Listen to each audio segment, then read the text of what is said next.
Hello students, let's discuss the law of segregation or purity of gametes. According to NCERT, this is our second law, but in actual practice, this was given the first. So, let's discuss this law. It is also considered as universal law because this law has no exception. इस law की कोई भी exception, कोई भी काट नहीं है, इसीलिए इसको यूनिवर्सल लॉ भी कह दिया जाता है। मींस ऐसा कोई एक भी एग्जाम्पल नहीं है जहां पर ये लॉ फेल हो जाता हो। ये लॉ हर जगह पर एप्लीकेबल है जहां इसका यूज है, तो इसलिए इस लॉ को यूनिवर्सल लॉ भी कह दिया जाता है। And this question is important for NEET exam. Now let's discuss the law. अगर मैं इस डेफिनेशन पर आऊं तो इससे आपको ज्यादा कुछ समझ में नहीं आने वाला जब तक आपको एक प्रॉपर एक्सप्लेनेशन ना मिल जाए। तो ध्यान से समझिएगा। इसको समझने के लिए मैं एक सिंपल डेफिनेशन दे रहा हूं। अगर आप इसको समझते हैं सिंपल डेफिनेशन को, लेकिन आप एग्जाम में ऊपर वाली डेफिनेशन ही देकर आएंगे, ये सिर्फ आपके अपने समझने के लिए है। तो देखिए, when F1 hybrids are crossed, then the character which got suppressed in F1 reappears in F2। इसका क्या मतलब है ये देखिएगा। इसको समझने के लिए आपको मेंडल के फर्स्ट लॉ ऑफ डोमिनेंस पे जाना पड़ेगा। तो हमने मेंडल के लॉ ऑफ डोमिनेंस में क्या देखा था कि एक टॉल प्लांट की मैरिज एक शॉर्ट प्लांट से करवाई और उनके सभी बच्चे कैसे आए? Tall, but hybrid tall. Parent कैसे लिए थे? प्योर या होमोजाइगस। और बच्चे कैसे आए? सभी हाइब्रिड।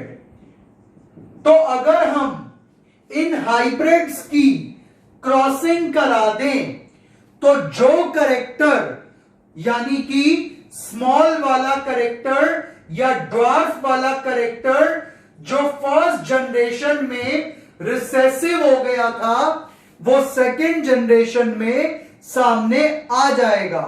तो देखिए, इस क्रॉस के अंदर हमें इन दोनों टॉल की, हाइब्रिड्स की मैरिज करानी है, क्रॉस कराना है या सेल्फ कराना है। तो कैपिटल टी स्मॉल टी की marriage capital T small T से। ये दोनों ही कैसे हैं? टॉल। और कौन से वाले टॉल लिए? F1 हाइब्रिड वाले। और ये बन गए इनके gametes. So here we have gametes, these are parents, और अब बनाएंगे इसका Punnett square. This generation is F2, capital T, small t, capital T, small t। अब इसको क्रॉस करवाएंगे तो कैपिटल T, इसका इससे करवाएंगे तो कैपिटल T, स्मॉल t, इसका इससे करवाया तो again capital T, small t, और इसका इससे कराया तो स्मॉल t। तो अब जब हमने इन टू टॉल का क्रॉस कराया तो हमें 3 टॉल और एक ड्वार्फ मिल गया। तो जो ड्वार्फ फर्स्ट जनरेशन में सामने नहीं आ पाया था, वो सेकेंड जनरेशन में सामने आ गया। तो अगर आप F1 के बच्चों का आपस में क्रॉस कराएं या इसको सेल्फ क्रॉस कराएं तो क्या होगा, उसके कारण जो करेक्टर फर्स्ट जनरेशन में दब गया था वो सेकंड में सामने आ गया था। तो फर्स्ट में कौन दब गया था, स्मॉल टी रिसेसिव, और वो सेकंड जनरेशन में सामने आ गया। तो देखिए अब इसमें रिजल्ट देंगे हम। अगेन फर्स्ट हेडिंग क्या आ जाएगा, फिनोटाइप, और फिनोटाइप में क्या लिखेंगे, टॉल कॉमा ड्वार्फ, क्योंकि हमें ये 3 बच्चे टॉल मिले और एक बच्चा ड्वार्फ मिला, तो 2 टाइप के एक्सटर्नल कैरेक्टर मिले, tall and dwarf. So in the phenotype we write tall and dwarf. Then we are going to write the genotype. And in case of genotype, हमें क्या क्या जीनोटाइप मिले, पहला कैपिटल टी, दूसरा capital T small T, तीसरा small T. तो 3 type के genotype हमें यहां अवेलेबल हुए, 2 प्योर और ये हाइब्रिड। अब इसके बाद हम देंगे रिजल्ट में थर्ड पॉइंट, फिनोटाइपिक रेशियो।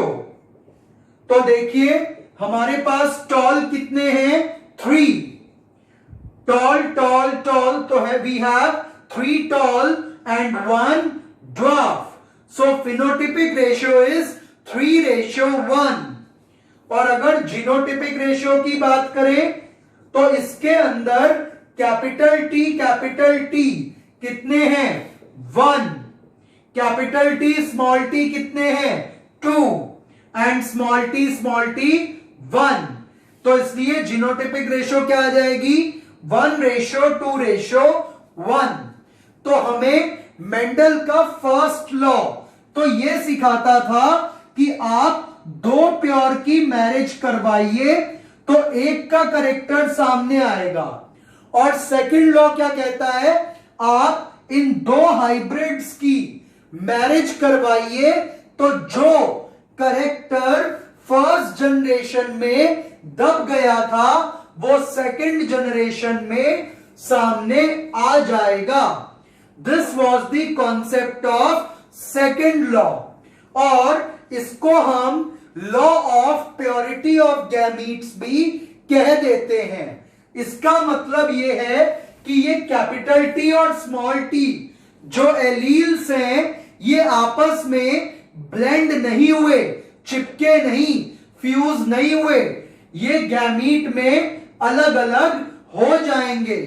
तो इसीलिए इसको कहा जाता है law of purity of gamete. तो हाइब्रिड में ये जो एलील्स हैं they do not blend but they separate at the time of gamete formation, और ये सेपरेट हो गए इसीलिए हमें ये वाले कॉम्बिनेशंस मिल पाए। अगर ये सेपरेट ना होते तो ये वाला कॉम्बिनेशन आपको ना मिलता और ना ही ये रेशियो मिलती। तो ये बात हमें सिखा रहा है लॉ ऑफ सेग्रीगेशन। तो इसमें हमने क्या सीखा, 2 बातें सीखी कि एक तो ये आपस में ब्लेंड नहीं होते, ये गैमीट बनाते समय सेपरेट हो जाएंगे एलील्स और जीन्स, और साथ में दूसरी बात क्या सीखी कि अगर हम फर्स्ट जनरेशन के F1 हाइब्रिड्स का क्रॉस कराएं तो जो फर्स्ट जनरेशन में करेक्टर दब गया था वो सेकंड में अपने आप को एक्सप्रेस कर देगा। Thank you.